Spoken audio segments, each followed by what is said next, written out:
오늘장 민조를 찾아라. 이상형 월드컵. 네, 도대체가 방심할 수가 없는 우리 시장입니다.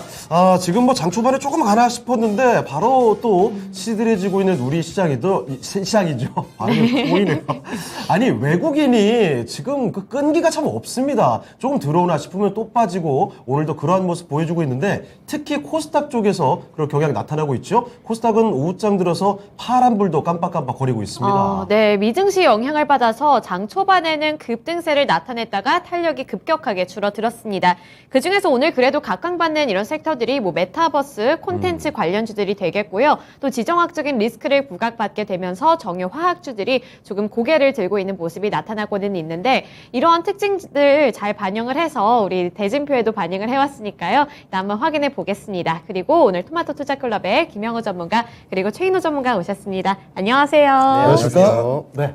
자, 그러면 오늘 특징주로 꼽아드린 8개의 특징주 지금부터 대진표 공개하겠습니다.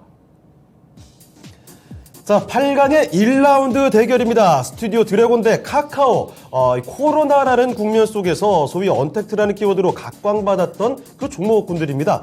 인터넷 플랫폼 중인 카카오는 뭐 말할 것도 없고요. 콘텐트 제작사인 스튜디오 드래곤까지 최근 들어서는 사실 고전을 면치 못하고 있는 두 종목 간의 대결인데요. 어떤 종목이 승자가 될지 잠시 후 1라운드에서 확인해 보시죠. 네, 그리고 2라운드도 성장주, 플랫폼 관련주입니다. 아프리카TV 그리고 네이버가 올라와 있는데요. 아프리카TV는 기관이 7거래일 연속으로 매수세를 기록을 하고 있고요. 네이버도 최근에 이런 환경 속에서도 그래도 관심을 받고 있습니다. 이 두 가지 플랫폼주들까지 함께 비교해 볼게요.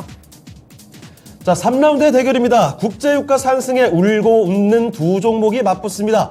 일단 유가 상승의 수혜를 받고 있는 대표적인 정유주죠. SK이노베이션이 있고요. 그리고 반면에 롯데케미칼은 이 정유 사업을 하지가 않죠. 고유가 상황에서는 원가 부담이 점점 커져가고 있는 석유화학주 SK이노베이션, 롯데케미칼의 대결입니다. 국제유가 120달러 근방에 있죠. 지금 어떤 종목이 더 좋을까요? 잠시 후 3라운드에서 확인해 보겠습니다. 네, 그리고 이번에는 조금씩 고개를 꾸물꾸물 들고 있는 이런 제약 바이오주들 살펴보겠습니다. 셀트리온 그리고 HLB 생명과학이 있는데요. 오늘 셀트리온은 호재 소식을 하나 또 안고 왔죠. 이번에 유럽 학회에서 호평을 받았다. 미국에서 FDA에서 이번에 임상 3상 계획까지 밝히게 되면서 호재를 안고 왔는데 이 두 가지 종목까지 함께 비교를 해보겠습니다.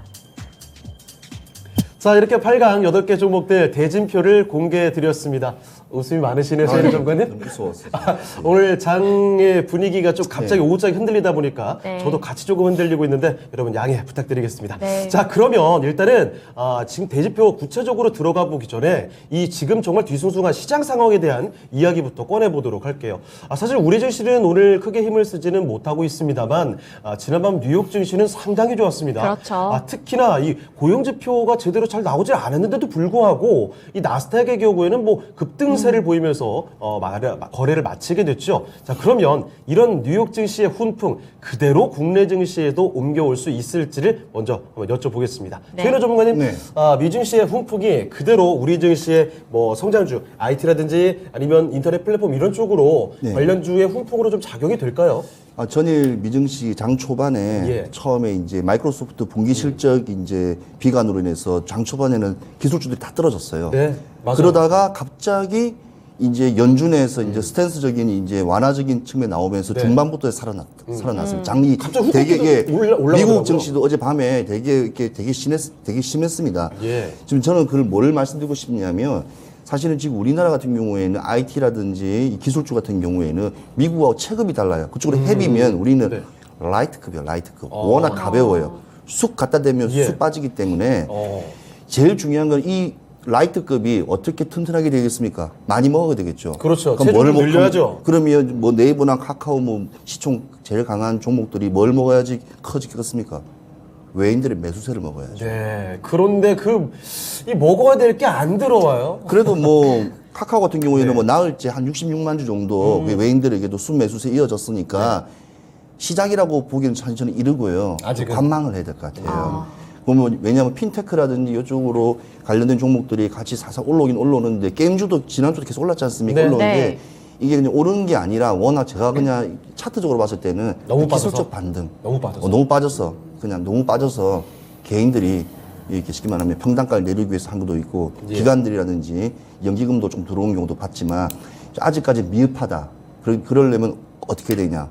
더 내실을 다지고 시장은 개별 장사로 가니까 네. 그 장세에 맞춰서 가야 되는데 너무 미국에 관련되는 기술주 IT에 연연하기는 좀 우리가 약간 역부족이다. 좀 그걸 좀 말씀드리고 싶고요. 네. 유가라든지 일단은 원달러 환율도 많이 좀 떨어졌지만 사실 지금도 이것 가지고는 안 돼요. 좀 더 떨어져야 되거든요. 네. 그래서 1200원대까지는 내려와야지 그래도 수출이라든 수입적인 부분이 이렇게 원활하면서 일단 이루어지기 때문에 이제 매출 실적을 달성을 많이 해야지 네. 외인들은 일단 펀더멘털적인 데서 많이 들어옵니다. 이슈로는 들어오지 않아요. 그래서 그 부분이 좀 강세가 좀 뛰어야지만이 네. 조금 괜찮아질 거라 생각이 때문에 네. 올 여름 지나고 하반기 때부터는 네. 조금 약간 무게감이 좀 있지만도 또 여러 가지 이슈 때문에 뭐 폭락장도 분명히 있을 거예요. 상황이 여의치가 않기 때문에 녹록지가 않은 상황이니까 그래서 조금 약간 신중한 판단으로 좀 보수적으로 접근하시면 좋고요. 네. 오히려 이럴 때는 개인 투자 같은 경우에는 주머니가 가벼우니까 테마성에 단기적 시각으로 들어가셔서 네. 수익을 내시는 것도 저는 나쁘지 않다고 생각합니다. 왜냐하면 시장이 워낙 좋지 않고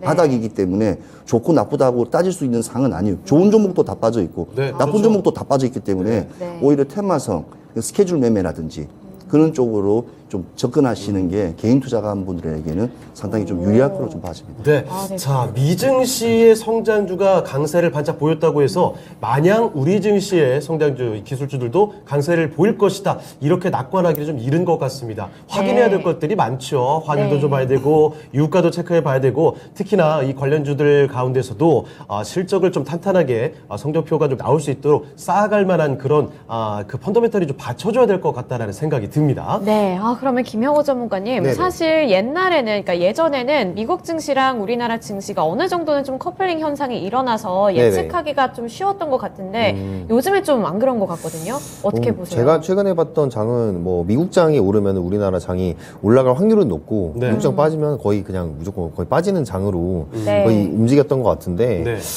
이제 아무래도 그 부분에 있어서 아무리 나스닥 특히 나스닥 중심의 그런 기술주들을 우리가 살펴봐야 되는데 우리나라 그 기업들 자체가 아무래도 기술주라든지 성장주에 많이 집중이 되어 있기 때문에 예. 그 부분에 있어서 나스닥 지수가 방향성을 체크하는데 굉장히 중요하다라고 생각을 합니다. 근데 이제 방향을 체크하는 것과 우리가 종목을 들어가는 것과 또 다른 문제거든요. 다르죠. 정말 다르죠. 먼저 방향을 설정이 됐으면 오늘 우리나라 시장이 예를 들면 전일에 이제 나스닥 선물지수 파악을 하고 중요한 매물대 자리 12,500이라든지 아니면 12,000대 무너졌다 하면은 오늘 시장은 좀 보수적으로 봐야겠구나 이런 식으로 이제 방향을 잡는 거고 네. 결국에는 종목을 잡아야 되는 거는 우리가 주도 섹터를 찾아내서 오늘 바로 수익을 또 볼 수 있는 종목들을 찾아내는 건데 그거랑은 또 다른 문제이기 때문에 그거는 또 많은 훈련이 필요하다고 생각을 합니다. 근데 제가 말씀드렸다시피 그 부분도 충분히 가능하다고 일단은 말씀을 드리고 싶어요. 예. 네, 오늘 같은 경우에 이제 삼성에 대한 그런 M&A 이슈가 여전히 부각이 많이 됐잖아요. 네. 그래서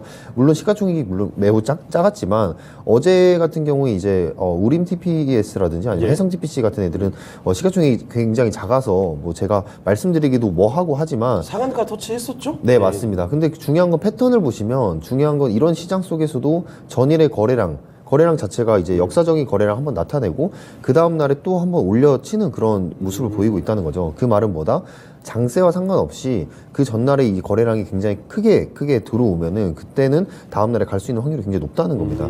그것들을 한번 파악을 하시고 진입을 해보시면 이런 오늘 같은 장에서도 수익이 또 충분히 날 수 있는 그런 시장이거든요. 그래서 제가 항상 귀 이제 지겹도록 지겨우실 거예요. 네, 거래량이 거래량.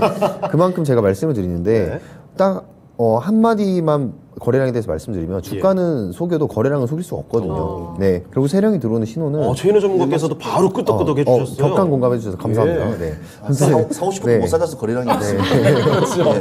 2주, 3주, 12주씩 막 계속 기다려야 됩니다. 좀 관심이 있어야 되니까요, 기본적으로. 네, 맞습니다. 그래서 뭐 거래량을 일단 들어오고 나서 그 주가가 빠져도 거래량이 빠지지 않으면 그거는 전혀 한 번 더 올리겠다는 거거든요. 뭐 그런 종목으로 제가 며칠 전에 대한전선이라는 네. 종목도 얘기를 말씀을 드렸는데 물론 대한전선의 펀더멘탈은 좋지 않아요. 예. 재무가 좋지 않습니다. 그래서 워낙에 제가 최악으로 갔다 온 종목이니까. 네, 맞습니다. 그래서 제가 방송에서 이런 얘기를 하면은 욕을 먹을 수도 있겠죠. 하지만 저는 제가 말씀드린 기준은 이제 거래량을 기준으로 이게 네. 빠져나갔는지 계속 들고 있는지 그런 말들을 말씀드리는 겁니다. 얼마 전에 시원하게 정말 제대로 거래량이 터졌죠. 네, 맞습니다. 뭐 거기에는 지금 아직도 여전히 대한전서도 M&A 이슈가 지금 묶여 있는데 그 부분에 있어서 계속해서 그런 부분 종목들을 장 마감하고 계속 찾아내야 된다라고 말씀을 드리고 싶고요.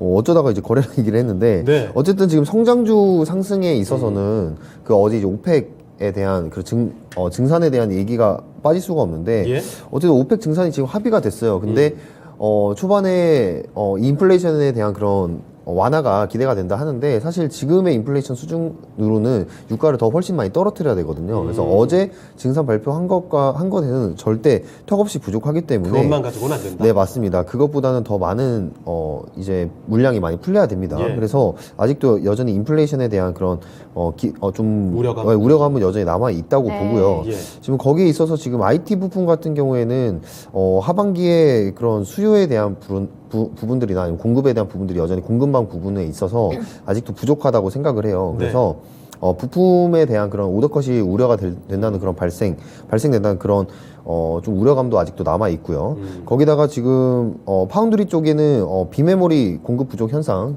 같은 경우에는 지금 다시 해결되는 그런 국면에 진입을 하고 있습니다. 네. 그래서 전반적으로 지금 살펴보면은 서비스라든지 성장주에는 좀 불리한 매크로 환경이라고 저는 아직도 생각을 해요. 여전히 이제 뭐 아시다시피 인터넷이나 게임 섹터는 여전히 부진한 모습을 보여주고 그렇습니다. 있고 네. 아직도 우리가 메타버스나 NFT 한창 P2E 올라갈 때 네. 그 고점 가려면 여전히 큰 재료 그리고 큰 매크로 환경이 받쳐줘야 된다고 저는 일단 생각을 합니다. 뭐 올라갔던 거 거의 다 토해냈잖아요. 네, 지금. 그렇습니다. 그래서 여전히 지금은 하락 리스크가 남아는 있지만 예. 그래도 제한적으로 풀리고 있는 그런 시장이다 보니까 저는 여전히 그거를 차례대로 관심에 넣어두고 봐야 된다. 근데 제가 항상 말씀드리는 그 부분에 있어서는 저는 저점에서 올라올 때는 무조건 저는 거래량 봐야 된다고 생각합니다. 네. 그래서 그 부분을 체크를 하셔서 한번 시장을 바라보시면 좋을 것 같습니다. 네. 자, 우리 증시의 성장주의 전망에 대해서 아직까지는 그래도 풀어야 될 숙제들이 좀 남아 있다라는 측면 말씀해 주셨고, 그래서 개별 종목들을 잘 대응할 필요가 있을 것 같습니다. 그 중에서도 역시나 꼭 기억해야 될 키워드는 바로 거래량이라는 것도 다시 한번 강조를 해주셨네요. 네, 그러면 오늘 올라온 종목들 중에 골라보겠습니다. 네. 스튜디오 드래곤, 카카오 이렇게 대표적인 성장주들이 올라와 있는데요. 우리 시청자분들께서도 골라주시길 바라겠고요. 최인호 전문가님 먼저 골라주시겠어요? 저는 카카오를 선택하겠습니다. 카카오요. 자, 그러면 김영호 전문가께서는요? 저 고민 되게 많이 했습니다. 그래요? 네, 최근에 이제 스튜디오 드래곤이 그 드라마가 하나가 성공을 많이 했죠. 우리들의 블루스도 있고 네, 맞습니다. 성공한 거 되게 많죠. 25, 네. 21 뭐 이런 그쵸. 것도 있고. 다 재밌게 봤던 모양인데요? 표정에 진심이 보이는데. 저는 안 봤는데 네, 유명하더라고요. 네, 대부분 트렌드 최근에 트렌드하게 좀 성공시킨 드라마들이 대부분 스튜디오 드래곤이라서 예. 고민을 했는데 그래도 카카오 고르겠습니다. 그래도 카카오. 자, 두 분의 의견이 카카오로 같은 종목이 지금 묶여 있습니다. 네. 자, 그런데 이 콘텐츠 주들이 사실 지난해까지만 해도 뭐 거의 전성기를 좀 구가하는 모습 보여줬는데 지금은 그러면 다시 한번 이 콘텐츠 주들이 치고 나가기까지는 시간이 좀 걸릴 거라고 생각을 하실까요? 지금 시장에서는 콘텐츠, IT 쪽 산업들이 약간 예. 배제된 상황이지 않습니까? 그러니까 일단 기술적으로 봐도 지금 주도 지금 전혀 상황적으로 못하고 전혀 못하고 있지 않습니까? 그 대표적인 예가 일단은 우리가 스튜디오 드래곤을 논하기 전에 네이버, 카카오를 먼저 논해야 될 것 같아요. 아, 그래요? 일단 인터넷 대표적인 기업이지 않습니까? 네. 그 성장주들이 멈칫했다는 것은 그 밑에 있는 같이 스타트업 하는 밑에 있는 종목들도 함께 다 하락장이기 때문에 이 종목들이 올라가야지만이 다 올라갑니다. 그래서 네. 사실 카카오도 지금 사실은 올해 들어서 26.9% 빠졌고 고점 대비 56% 빠졌어요. 마이너스. 이거 정말 엄청나게 빠진 거 아닙니까, 정말? 개인적으로는 네.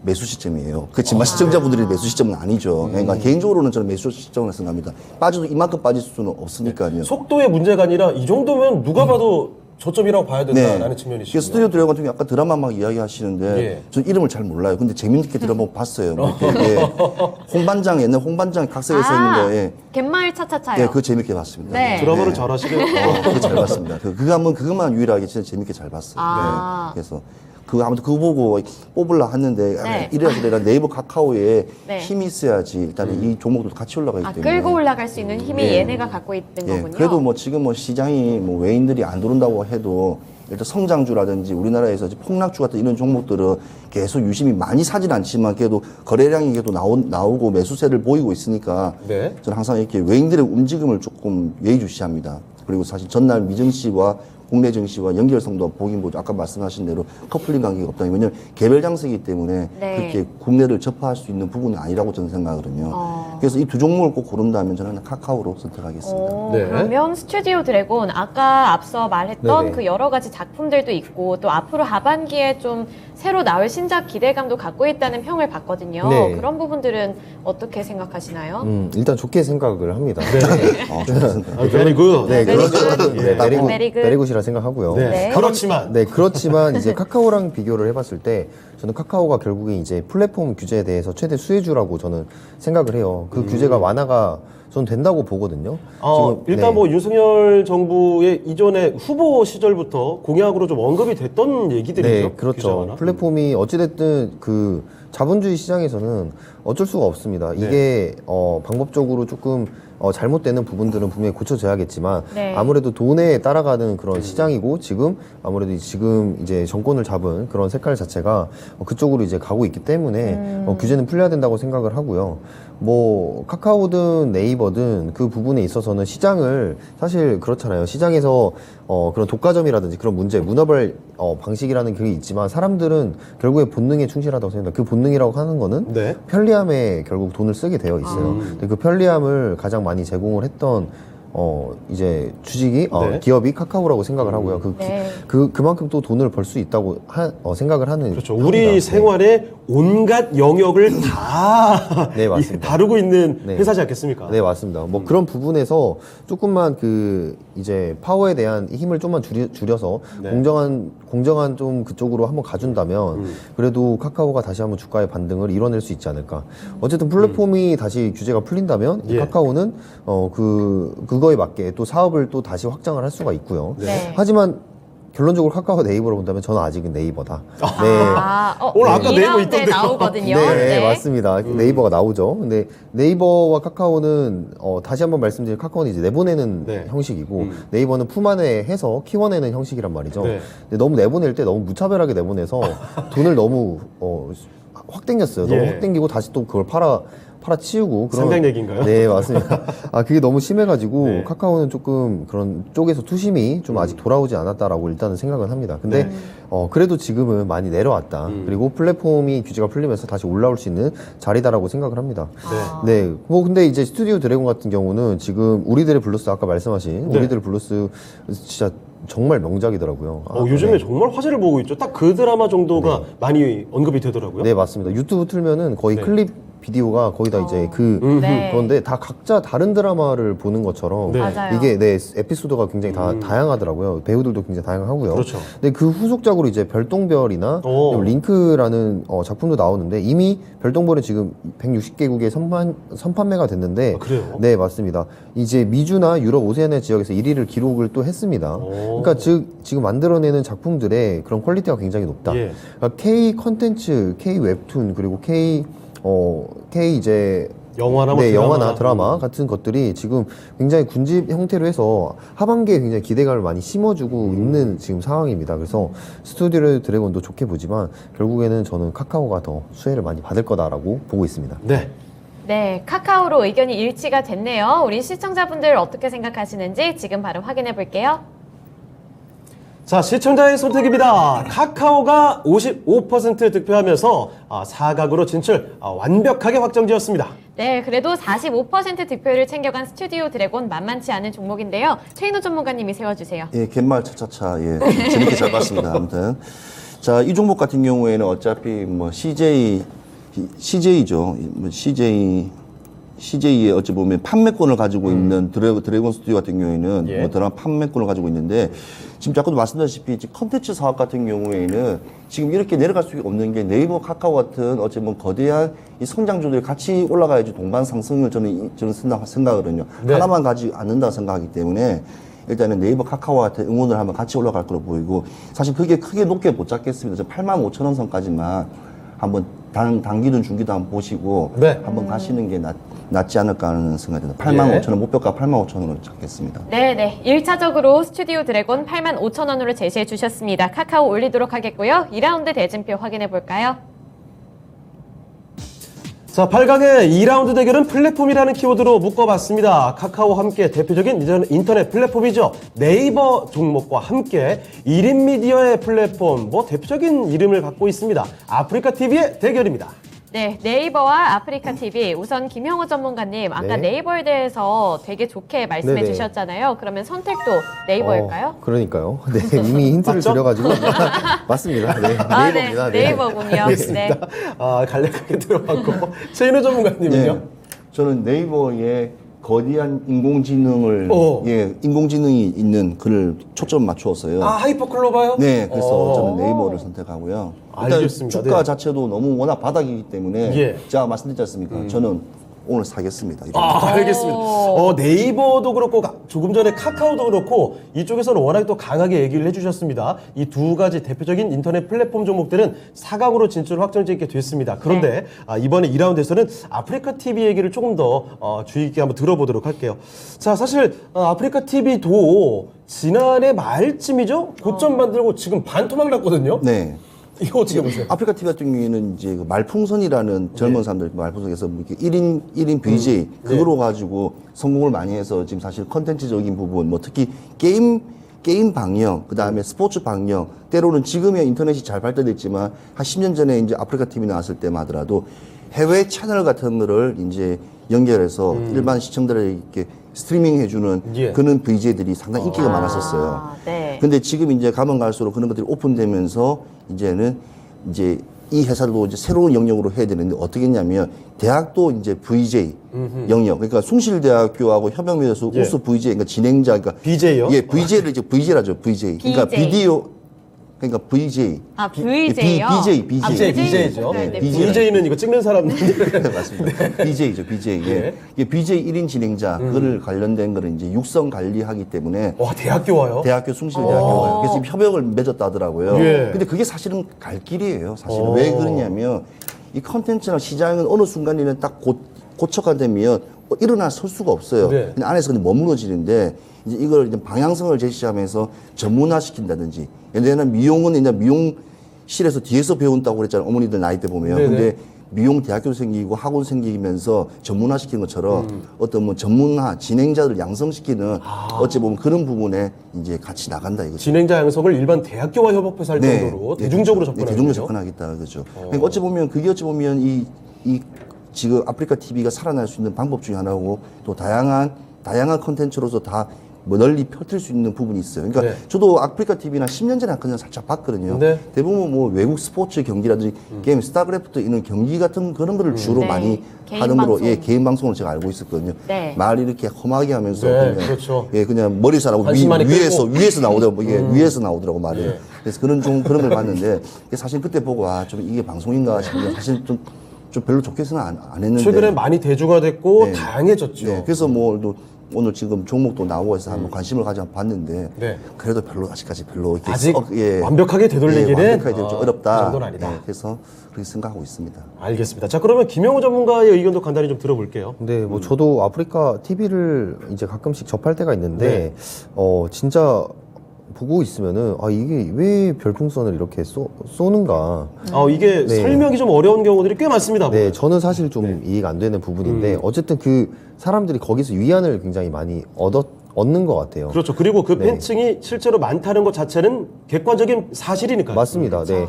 그만큼 지금 두터운 유저들이 거기서 이제 내포되어 있고 그리고 코로나 때 이후로 더욱더 이 아프리카 TV라는 플랫폼은 조금 더 거기 안에서 플레이를 할 수 있는 놀 수 있는 그런 공간을 좀 더 차지를 했다라고 지금 생각을 합니다. 그래서 네. 실적은 사실 전혀 문제가 없다고 생각을 해요. 근데 코로나 때 그런 주가 펌핑으로 인해서 굉장히 많이 올라갔기 때문에 네. 지금 이렇게 조정이 나올 수밖에 없겠다라고 지금 보고 있습니다. 근데 아프리카 TV는 결국에는 다시 올라갈 수 있는 게 결국에는 그거죠. 결국은 이제 매출입니다. 매출. 네. 플랫폼 매출. 특히 이제 별풍선을 기반으로 한 플랫폼 매출에다가 최근에는 이제 많이 콜라보레이션도 진행을 하면서 뭐 TV 방송도 생중계로 해준다든지 아니면은 보시면은 아프리카 TV가 돈을 가장 많이 버는 게 이제 같은 방송을 하는 인들끼리 이렇게 네. 콜라보를 해서 또 그럴 때 또 매출이 많이 일어나요. 맞아요. 네, 그러니까 완전히 정말 좀 자극적이긴 하지만 돈을 벌 수 있는 완벽한 구조에 있을 수밖에 없다라고 생각을 합니다. 수익 창출의 그 메커니즘을 참 기가 막히게 만들어 네, 놨습니다. 맞습니다. 네, 거기 빠져가지고, 네, 이렇게, 좀 힘들어하시는 분 많이 네. 봤습니다. 네, 거기 너무 별풍선 많이 싸가지고. 그렇죠. 힘들어하시- 가계 소득이 유지가 안 될 정도로 거기 네. 지출이 되는 경우도 그러시더라고요. 거기 약간 중독 느낌인데, 아무튼 지금은, 예전에는 좀 자극적으로 갔다고 하지만, 지금은 조금 더 많이 약간 공인화되는 그런 느낌이에요. 유튜브 플랫폼도 마찬가지죠. 네. 거의 공인에 가까운 그런 수준이 됐습니다. 그래서 방송사랑 그런 그런 개별 플랫폼과의 그런 경계도 많이 허물어졌기 때문에 네. 그 부분에 있어서는 정말 경쟁 시대에 돌아갔다. 근데 이 아프리카 TV가 지금 이런 시대 속에서 매출을 계속해서 가져갈 수 있는 저는 큰 플랫폼이라고 일단 생각을 합니다. 저기 자막 보니까 라이브 커머스 얘기도 있네요. 저것도 요즘에 인기 많잖아요. 아, 그렇죠. 지금 라이브 커머스가 할 때마다 네. 굉장히 또 매출이 많이 일어나잖아요. 네. 효과도 굉장히 좋고. 근데 그런 부분에서 좀 자유롭게, 더 자유롭게 이제 시청자 입장에서는 아, 게다가 BJ들도 함께해서. 그렇죠. 자기가 또 응원하는 BJ가 라이브 예. 커머스 연다 하면은 아하. 거기서 또 이제 보죠. 네, 맞죠. 보면서 또 이제 거기서 뭐 상품 판매하면은 네. 또 상품 사고 그런 것들이 굉장히 잘 시스템이 되어 있는 그런 부분들이 있어서 네. 코어 유저들 즉 이제 기존의 유저들이 네. 돈을 계속해서 써주고 있다. 그런 부분에서 매출이 일어날 거라고 생각하는데 네. 그리고 이제 네이버가 앞으로 이제 전 성장성이 굉장히 크다고 생각을 해요. 뭐 네이버 웹툰만 보시더라 하더라도 아, 어마어마하죠. 네. 세계적이잖아요. 네, 맞습니다. 전 세계에 이제 판매가 되면서 그 부분들이 이제 어떻게 보면 지금 우리나라 기업이라고 할 수 없을 정도로 전 세계적인 기업이 되고 있다라고 생각을 하는데요. 그 부분에 있어서 나중에 이제 진행될 이제 메타버스라든지 아니면은 그러한 세계관의 확장이 있을 때마다 네이버가 네. 굉장히 큰 역할을 할 거다라고 생각을 하고 지금은 어쩔 수 없습니다. 금리 인상 네. 시즌에다가 아무래도 그 플랫폼 규제에 대한 예. 타격을 맞았기 때문에 네이버는 지금부터는 다시 올라갈 수 있는 거를 지켜봐야 된다라고 생각합니다. 네. 네, 둘 다 성장성을 갖고 있는데 이 네이버가 조금 더 스케일이 큰 성장성을 보여줄 거다 이런 말씀까지 한번 들어봤습니다. 이번에 네이버로 의견이 일치됐는데요. 우리 시청자분들 어떤 선택해 주셨는지 바로 확인해 볼게요. 네, 시청자의 선택입니다. 이번에 오. 압도적으로 기우네요. 네이버가 83% 가져가면서 이 종목이 완벽한 승자가 됐습니다. 네, 그러면 아프리카 TV에 대해서 열심히 설명해 주신 김영호 전문가님 가격 네. 전략까지 세워주세요. 목표가는 13만 원 보고 있고요. 네. 13만 원이 그 이제 매물대로 이제 보입니다. 13만 매물대로 보이기 때문에 거기까지 딱 보시고 다시 한번 기다리셨다가 좀 들어가시는 게 보입니다. 지금 저기 보시면은 지금 거래량이 한번 크게 터졌잖아요. 근데 저런 거래량은 제가 조심하라고 일단 말씀을 드렸었어요. 그 이제 내릴 때. 그렇죠. 음봉과 함께 떨어지는 거래량. 저 때는 조금 위험한 신호이다. 그러기 때문에 한 번 더 저는 조정 구간이 남아 있다라고 보고 있기 때문에 짧게 보고 13만 원까지만 일단은 보시면 될 것 같습니다. 네, 아프리카 TV 단기적으로 바라보시고요. 13만 원까지 생각해 보시길 바랍니다. 그리고 네이버 올라갑니다. 네, 이렇게 그러면 3라운드 대준비 확인해 볼까요? 자, 3라운드의 대결입니다. 국제 유가와 밀접한 관련이 있는 종목군이죠. SK 이노베이션 정유주고요. 그리고 롯데케미칼 석유화학주의 대결이 되겠습니다. 3라운드 지금부터 확인해 보시죠. 네, 이 석유화학주를 향한 전망이 조금씩 엇갈리더라고요. 긍정적으로 바라보는 분들도 계시고 좀 비관적이게 바라보는 분도 계신데 이 둘 중에 어떤 종목이 좀 더 살아남기 좋을까요? 김영우 전문가님. 네, 저는 SK 이노베이션 골랐습니다. 알겠습니다. 김영우 전문가는 SK 이노베이션, 최인호 전문가께서는요? 제가 아까 네이버 산다고 그랬죠. 네. 지금 매도 들어가고 바로 매수 SK 이노베이션입니다. 그렇습니까? 그러면 네이버보다 더 좋다. 라운드 넘어갈수록 계속 더 좋은 종목이 생기네요. 그러네요. 자, 일단은 SK 이노베이션으로 두 분의 의견 모아졌습니다. 사실 롯데케미칼 입장에서는 좀 상당히 아쉽게도 했는데, 자, 요 얘기 좀 더 들어볼게요. 롯데케미칼 얘기. 국제유가의 이 급등세, 고유가의 부담이 롯데케미칼 입장에서는 계속 당분간은 좀 어려운, 그렇게 판단하셨나 봐요. 자, 이게 제일 생태계적인 부분이에요. 예. 정유는 일단 먼저 시추를 먼저 하죠. 그다음 배를 그래서 정유를 가져와서 정제를 하지 않습니까? 정제를 하면 거기서 수많은 이제 기름들과 가스가 나옵니다. 네. 그걸 가지고 다 이용해서 하기 때문에 화학주로는 두 번째 수혜주가 될 수밖에 없어요. 두 번째 수혜주. 그래서 두 번째 수혜주 케미칼들도 동반상수밖에 없는 게 왜냐면 일단 판가에 일단 적용이 되고요. 예. 뭐를 만들려면 플라스틱, 석유 관련된 종목들이 많기 때문에 기초 첨단 소재들을 만드는 게 또 유리할 수 있기 때문에 제가 말씀드렸어요. 조선주보다는 조선 기자재가 유리하던 것처럼 오히려 거대한 정유사보다는 실제적인 내실을 봤을 때는 케미칼주가 더 오히려 더 많은 영업이익을 창출할 수가 있어요. 그럴 수가 있는데. 예, 그럴 수가 있는데 지금 롯데케미칼 같은 경우와 지금 SK 이노베이션 같은 경우에는 격이 달라요. 어떻게 다르죠? SK는 원래 옛날부터 그냥 대한석유 옛날에 공사라고 해서 유공으로서 변질되는 건데 쉽게 말하면 SK지 않습니까? 예. 근데 하는 일이 저 태평양 같은 데 가서 나라와 협약 맺어서 시추에서 시공해서 원유를 빼내죠. 그걸 또 정유하지 않습니까? 네. 그럼 시청자분들이 지금 제일 많이 느끼는 게 뭐냐면 경유 가격이에요. 네. 휘발유보다 경유 가격이 지금 더 올라갔거든요. 그래서 경유가에 관련된 정제 마진이 또 엄청나게 또 많이 또 발생하죠. 네. 또 2차 전지 관련 부분에 또 이 SK온이 있지 않습니까? 아, 그렇죠. 그게 크죠. 예, 상당히 크죠. 거기에 대한 또 내년에 또 실적 관련된 부분 또 뭐가 있습니까? 또 삼성에서 또 이번에 조지아 쪽에 또 이렇게 전기차만 1년에 한 25에서 30만 대를 만든다고 하면 거기에 또 실적이 들어갈 거죠. 예. 그 다음에 그 전지에 들어가는 또 뭐가 있습니까?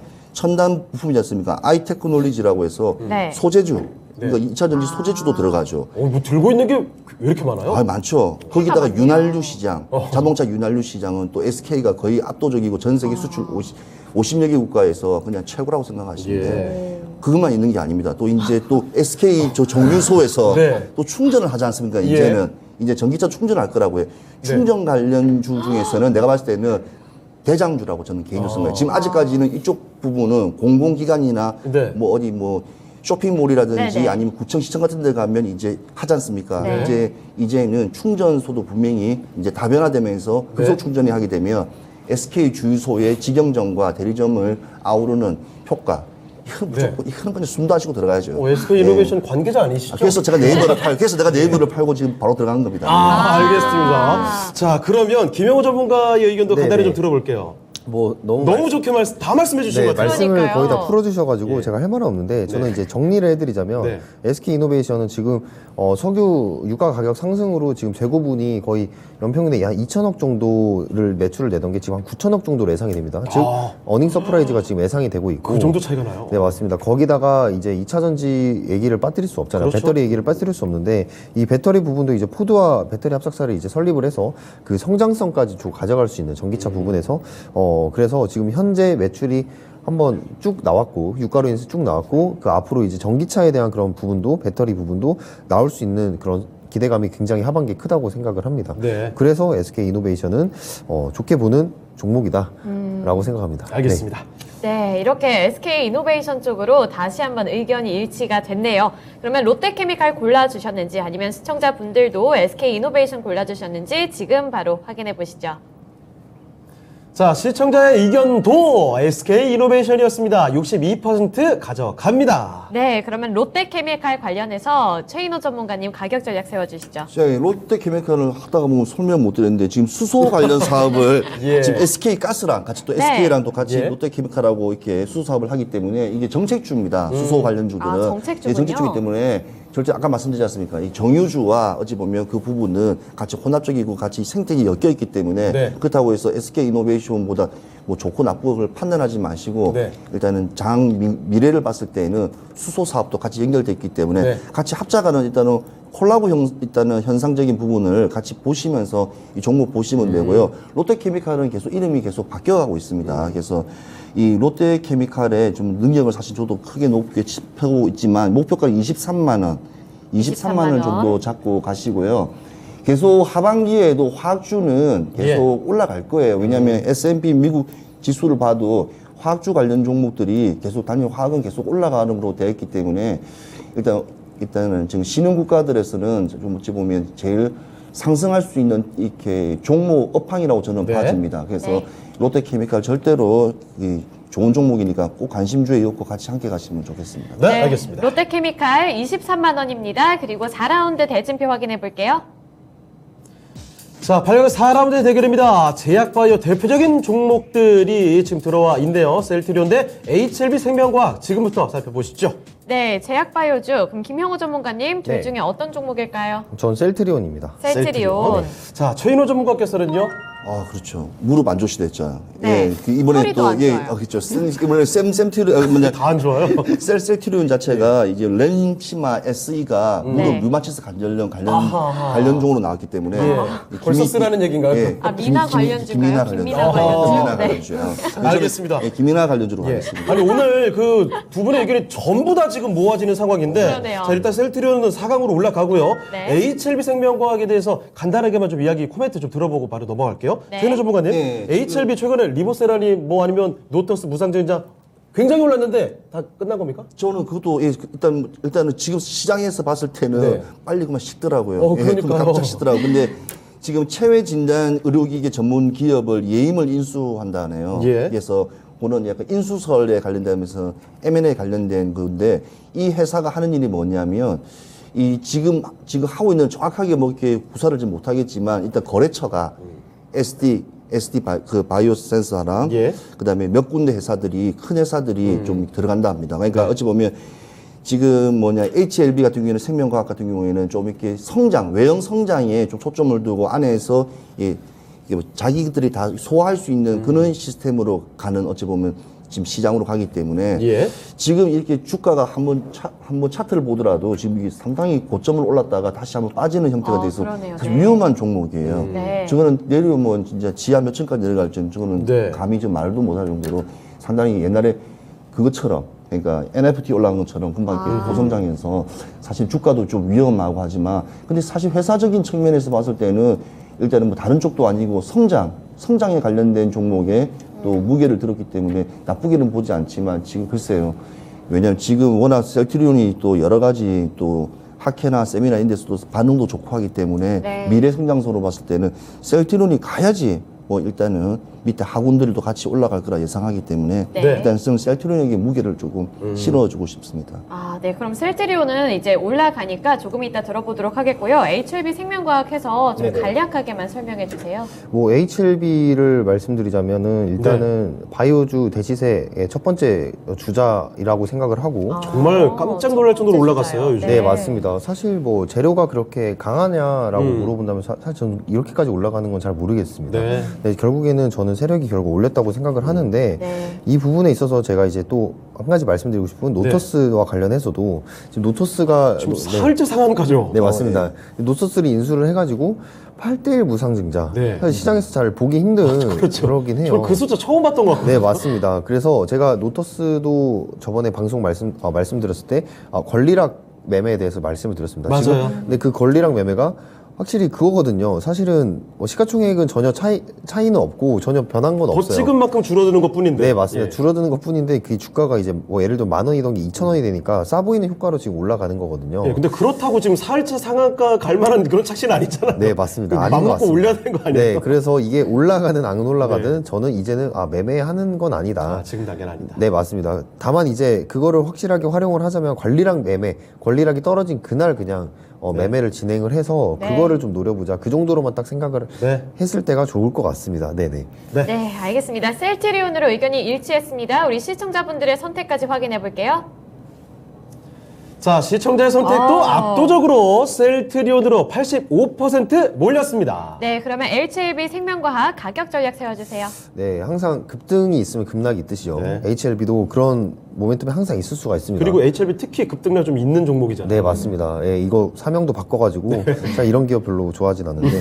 네, 어쨌든 목표가 16,000원. 그냥 기술적 반등 정도만, 그냥 수익 보시고. 그 전에 네. 너무 답답해요, 네, 맞습니다. 차트가. 그냥 수익권, 그러니까 이거는 손절가 확실히 잡고 네. 들어가실 분들은 들어가시길 바라겠습니다. 네. 네, HLB 생명과학 16,000원까지 제시해 주셨습니다. 그리고 셀트리온 올리도록 할게요. 4강 대진표 확인해 보시죠. 자, 4강의 1라운드 대결입니다. 인터넷 플랫폼주들 영혼의 맞수, 라이벌, 호적수의 대결입니다. 자, 카카오 대 네이버 지금부터 확인해 볼게요. 아, 네, 점점 재밌어지는데요. 김형호 전문가님 먼저 네. 골라주세요. 아까 답을 내려주셨던 것 어렵죠? 같은데. 네, 답을 얘기해버렸는데요. 맞죠? 얘기했어요. 네이버죠? 네이버입니다. 네, 네. 김영우 전문가는 네이버 콕 집어주셨고요. 네. 최인호 전문가께서는요. 저도 메일을 네이버습니다. 네이버 다시 매수하신 거예요? 예, 아니요, 매수는 하지 않았습니다. 완전 팔았잖아요. 이제 팔았습니다. 그래도 일단 뭐 두 종목 해라면 일단 네이버를 써야겠습니다. 알겠습니다. 자, 네이버를 두 분 다 선택을 해주셨는데 그 선택의 이유 한번 좀 들어볼게요. 일단 첫 번째는 이 일단은 데이터베이스예요. 네. 그러니까 진짜 뭐 말 한마디만 꺼내면 네. 뭐 말하면 수많은 말에 관련된 걸 데이터가 다 나오기 때문에 그렇죠, 그렇죠. 그래서 이 거대한 AI 시장을 기계와 컴퓨터로서 전환시키면 지금 광고에 나오는 할아버지가 기계랑 같이 이야기하면서 끝말잇기 읽기 하듯이 네네네. 막 나오는 거 보이시죠? 봤어요, 그다음에 봤어요. 실제로 뭐 혼자 하는 뭐 이발사가 예약도 받고 시간도 받고 하는 것처럼 그런 이런 디지털 현상들이 네.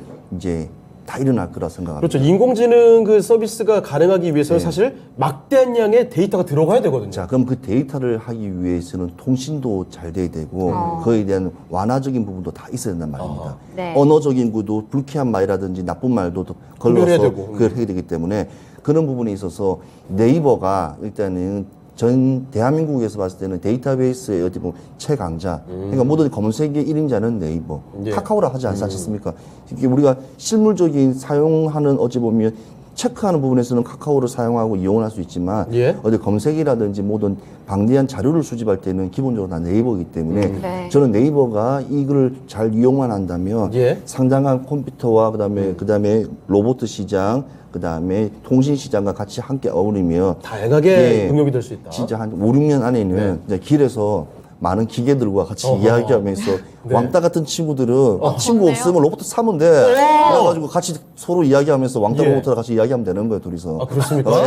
예, 그러니까 알겠습니다. 예. 그만큼 세상이 좋아진다 예. 그거죠. 그러니까 우리가 말로 상상했던 게 현실로 일어난 게 어찌 보면 네이버가 중심이 되지 않을까 하는 왜냐하면 그게 바로 네. 데이터가 있기 때문에. 알겠습니다. 자, 그럼 김영호 전문가께서는 어떤 측면 좀 강조를 해주실까요? 뭐 이제 일단 투자 심리에 대한 부분인데 예. 카카오는 이제 한번 사고를 쳤잖아요. 네. 네. 카카오페이 그 임원진 분들 이렇게 위해서 이렇게 자주 언급되네요, 이게. 네, 언급이 안 될 수는 없죠. 네, 그렇죠. 안 될 수가 없죠. 그런 행위 때문에 카카오에 대한 그런 기업 신뢰도 부분도 지금 문제가 되고 있고. 불신이 커졌고요. 네, 맞습니다. 그런 부분에 있어서는 저 네이버를 골랐고요. 근데 네. 카카오는 이제 그런 거에도 불구하고 결국에는 주가라는 건 이제 많이 떨어지면은 네. 이제 인식이 개선될 때가 됐다. 결국 돈이 인식을 개선시킵니다. 그리고 또 그 네. 기술적인 반등, 그거 잠깐 노리시는 분들도 많이 있어요. 네, 맞습니다. 정확히 보시면은 이런 대형주들 같은 경우에는 이런 변곡 매물대점에서 기술적인 반등이 많이 나오거든요. 그래서 시황 체크 조금 해주시고 좀 밸류에이션을 조금만 체크를 한다면 차트를 줄여봤을 때 그 변곡점에 대해서 기술적 반등이 충분히 나옵니다. 네. 특히 대형주들은 50% 정도 빠졌을 때는 거의 확률적으로 반등이 많이 나오는 경우가 네. 굉장히 많아요. 그래서 그런 부분들을 한번 데이터를 참고로 하셔서 매매를 진행하시면 네. 순간순간 이렇게 수익을 챙취할 수 있는 그런 기회들이 남아있다. 그 정도까지만 말씀드리겠습니다. 네. 네, 알겠습니다. 네이버 올라갑니다. 그러면 우리 시청자분들의 의견까지 반영해 보도록 하죠.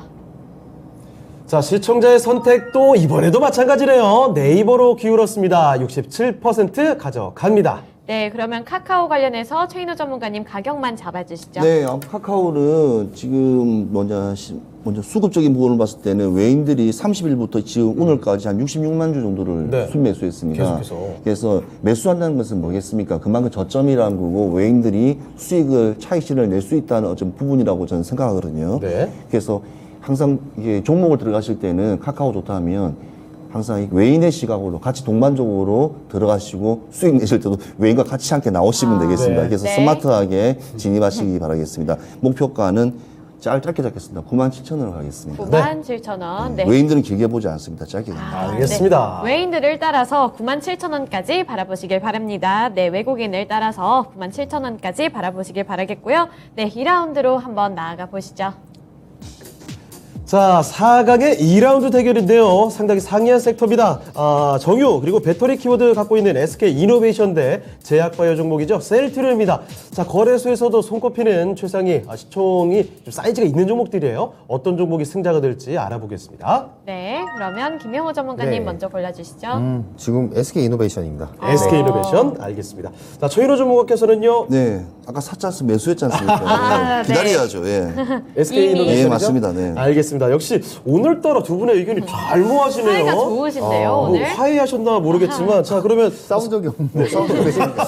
네. 대화합을 하신 거겠죠? 네, 그렇죠. 자, 선택의 이유 김영호 전문가님 말씀해 주시죠. 네, 아까 말씀드렸던 것처럼 가장 큰 이유는 뭐 하나입니다. 지금 유가 상승분에 대해서 가장 큰 수혜를 받은 종목 중에 하나고 네. 그리고 앞으로 배터리적인 부분에 있어서도 물론 이 기술력으로 밀린다는 얘기도 굉장히 많이 있습니다. 있지만서도 어쨌든 전기차에 대한 수요가 지금 이제 시장 진입 구간이에요. 전기차는 이제 전환율이 이제 점점 높아질수록 70% 80% 높아질수록 지금 제가 기업들도 감당을 할 수 있을까, 이 수요를 감당할 수 있을까라는 생각이 들거든요. 그만큼 아직까지는 전 블루오션이라고 생각을 합니다. 그래서 네.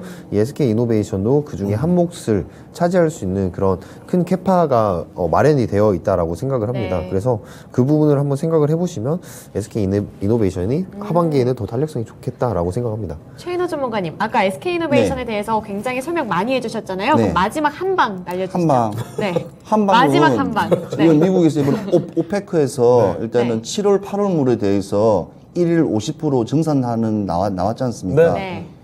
나왔다는 뜻이 뭐겠습니까? 7월, 8월 달. 그만큼 부족하니까 증산해라고 미국에서 압력을 가한 거 아닙니까? 그렇죠.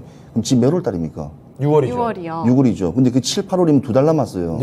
그럼 이 2달 동안 기름이 별로 없을 거 아닙니까? 네. 그리고 미국 재고량이 되게 작고 그렇기 때문에 그러면 뭐겠습니까? 무조건 따라가야죠. 정유주는 무조건 가야 됩니다. 그래서 네. 제가 항상 이유 있는 내고 네. 이유 있는 종목을 설명하듯이 이 종목은 무조건 네이버 팔고 들어왔던 게 바로 네. 지금 그 상황이라고 보시면 됩니다. 알겠습니다. 이 인자한 미소만큼 강한 확신감 느껴지는 SK 이노베이션이었습니다. 네, 힌트를 얻어봤는데 그러면 셀트리온 골라주신 분들도 있을지 한번 지금 확인해 볼게요. 있긴 있겠죠? 네, 그러네요. 자, 80대 20이네요. 승자는 SK 이노베이션이 됐습니다. 네, 그러면 셀트리온 관련해서 김영호 전문가님 가격까지 제시해 주세요. 셀트리온 목표가 17만 5천 원 보시고요. 점점 이제 셀트리온도 바닥을 좀 잡을 때가 되었다고는 생각을 합니다. 그래서 셀트리온도 한번 조금씩 이렇게 담아 보시는 전략으로 네. 가시면 좋을 것 같다 다행입니다. 말씀드리겠습니다. 네. 네, 셀트리온 17만 5천 원입니다. 그리고 올라가는 종목 SK 이노베이션입니다. 바로 결승전 확인해 볼게요. 자, 오늘 장 이상형 월드컵 대망의 결승전 대결입니다. 인터넷 플랫폼 대표주인 네이버와 함께 정유와 그리고 배터리 가지고 있는 SK 이노베이션입니다. 자, 그러면 이 두 종목 간의 승자, 이거 가리기가 쉽지가 않을 것 너무 같은데요. 어려운데요? 자, 지금 고개를 도리도리 해주시는 김영우 전문가님, 네. 고민 좀 다 하셨어요? 아니요. 아직 안 하셨고? 도리도리 했는데 저부터 예. 시키시다. 자, 그럼 최인호 전문가님 먼저 여쭤볼게요. 어떤 종목입니까? 자, 시장의 뉴스에서는 분명히 오늘부터 시작해서 유가가 떨어질 거다. 네. 전날부터 시작해서 말이 많았습니다. 네. 근데 실제로 미증시에서도 유가는 올라가고 계속 올라갑니다. 거의 뭐 계속 120달러. 시장은 거짓말 못하는 게 현실적으로 재고분이라든지 뭐 남아 있어야지 또 가능한 거고 미국 같은 경우에는요 7, 8월 달에 제일 이동이 제일 많아요. 그러니까 네. 여름 휴가 바캉스 그다음에 석유를 그러니까 휘발유를 제일 많이 시점이 7, 8월이에요. 그러면 그 말은 무슨 말이냐면요. 우리나라도 마찬가지로 코로나 때문에 해외를 간다고 하지만 그래도 7, 8월 달에 뭐 동해안이라든지 네. 부산이라든지 여행 많이 뭐 차 타고 막 여행 갈 거 아니에요. 그러니까 뭐 타고 갑니까? 비행기요. 비행기 타고 그거 뭐였어요? 그 안에 뭐예요? 뭐요? 기름 넣고 아니 순간 할 말이 일어나가지고 네. 대부분 차를 타고 가잖아요. 차를 타고 가면 네. 기름 넣지 않습니까? 기름. 네. 그러면 당연히 기름이 소비량 자체가 참 할 말이 없습니다. 네.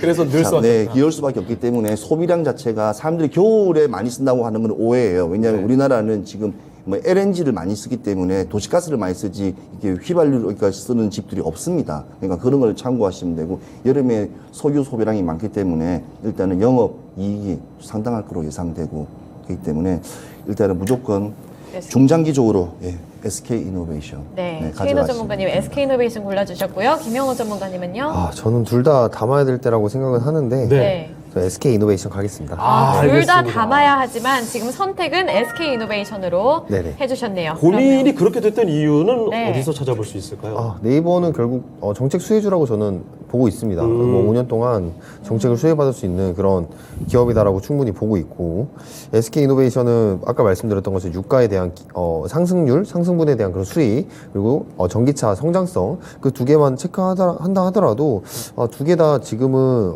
적절한 자리다라고 보지만 네. 어찌됐든 지금 시장 상황에서 더 유리한 거는 아무래도 이 네이버 같은 그런 성장주보다는 지금 현재 수익을 또 내고 있는 SK 이노베이션으로 보는 게 맞다라고 생각을 합니다. 네. 네. 네, 알겠습니다. 그러면 우리 시청자들의 의견까지 한번 확인해 보고 우승자 발표해 볼게요. 자, 이상형 월드컵 결승의 시청자의 선택입니다. 오, 박빙이었는데 역시나 마찬가지로 SK 이노베이션이 우승을 하게 됐습니다. 네, 그러면 오늘의 우승자 미인주 발표해 보겠습니다. 오늘의 우승자는 바로 SK 이노베이션입니다. 네, SK 이노베이션 축하드립니다. 자, 이 종목 국제 유가가 폭등했던 것처럼 주가도 쭉쭉 올라가기를 바라봅니다. 네. 자, 그럼 전문가님께 가격 전략 한번 여쭤보도록 할게요. 자, SK 이노베이션 가격 전략 어떻게 잡아주실까요? 네, SK 이노베이션은 뭐니 해도 매출 실적입니다. 이번에 네. 1분기만 하더라도 이번에 1분기만 16조 2,600억 정도 나왔으니까요. 네. 영업이익마에도 뭐 1조 6천억 원 이상 나왔기 때문에 탄탄한 일단은 재무 구조를 가졌기 때문에 이 회사의 장점입니다. 제가 항상 말씀드렸다시피 시장 자체가 워낙 힘들고 가파르게 떨어지고 할 때는 지금 가는 섹터들, 그리고 매크로적으로 가는 분야에 대해서 특히 정유라든지 은행 관련주를 제가 항상 누누이 말씀드렸기 때문에 이 종목 다시 한 번 더 말씀을 좀 드리고 싶고요. 네. 저 목표가를 좀 두 군데 잡습니다. 일단 목표가는 기본적으로 24만 원을 먼저 한번 잡아보시고요. 네. 중장기라는 것은 이번 여름 시즌이 지나고 또 2분기 실적이 또 사상 최대치가 또 나오게 되면 30만 원까지도 충분히 돌파할 거라서 저는 생각하기 때문에 오. 예, 30만 원까지 충분히 돌파하기 때문에 이 종목은 단계별로 잡으면서 이렇게 하시면 되고 천천히 그냥 왜냐면 종목 자체가 일단은 주가 자체가 일단은 이렇게 조금 좀 금액이 좀 높습니다. 높기 예. 때문에 조금씩 이렇게 매집하셔도 나쁘지 않으니까 천천히 여유 있을 때 한 주 두 주씩 사 모으시는 것도 네. 시청자 입장에서 봤을 때는 좀 재밌는 이 포인트라고 봅니다. 하반기까지는요. 네, 그럼 김영호 전문가님도요. 아, 네. SK 이노베이션도 저 같은 경우에 목표가 24만 원 보고 있고요. 예. 네, 이건 좀 단기적인 목표인데 지금 한 주봉으로 보시더라도 지금 매물대가 굉장히 아래 굉장히 강하게 형성이 되어 있기 때문에 예. 기술적으로라도 반등이 나올 수 있는 그런 구간이다 라고 보고 있습니다. 그래서 네. SK 이노베이션은 24만 원까지 일단 보시고 지금 같은 시장에서는 수익을 줄 때 나와야 되는 그런 시장이라고 생각을 합니다. 네. 그래서 SK 이노베이션도 그렇게 접근하셔서 네. 잘 대응해 보시면 좋을 것 같습니다. 네, 그리고 아까 네이버도 담고 싶다고 하셨잖아요. 아, 네네. 네이버 가격은 어떻게 설정할까요? 자, 네이버 목표가는 34만 원 보고 있어요. 네. 자, 34만 원이 그 네이버 이제 변곡점인데 거기를 만약에 돌파하는 그 순간이 온다면, 구간이 온다면 다시 한번 그 인터넷 IT 쪽에 대시세가 한번 또 나올 수 있는 확률이 있다고 생각을 합니다. 근데 지금 상황에서는 조금 약간 이 정부에 대한 그런 규제가 풀릴 수 있다는 기대감은 있는데 시장 자체가 이쪽에 수급을 주기에는 조금 불리한 영역이라고 생각하기 때문에 좀 보수적으로 매집을 하시는 형식으로 가시면 좋을 것 같습니다. 네, 네. 알겠습니다. 오늘의 우승자인 SK 이노베이션 두 분 다 24만 원으로 책정해 주셨고 최인호 전문가님이 30만 원까지 올라갈 수 있다 이렇게 말씀해 주셨고요. 네이버는 34만 원까지 제시해 주셨습니다. 네, 오늘장 이상형 월드컵 최고의 미인주 SK 이노베이션이 우승을 했습니다. 자, 그럼 마치기 전에 한 가지만 더 말씀드릴 게 있는데요. 김혜호 전문가님 공개 방송 있으시죠? 아, 네, 있습니다. 네, 간단하게만 주제 좀 말씀해 주세요. 네, 4시에 이제 유튜브 라이브 진행을 하는데요. 예.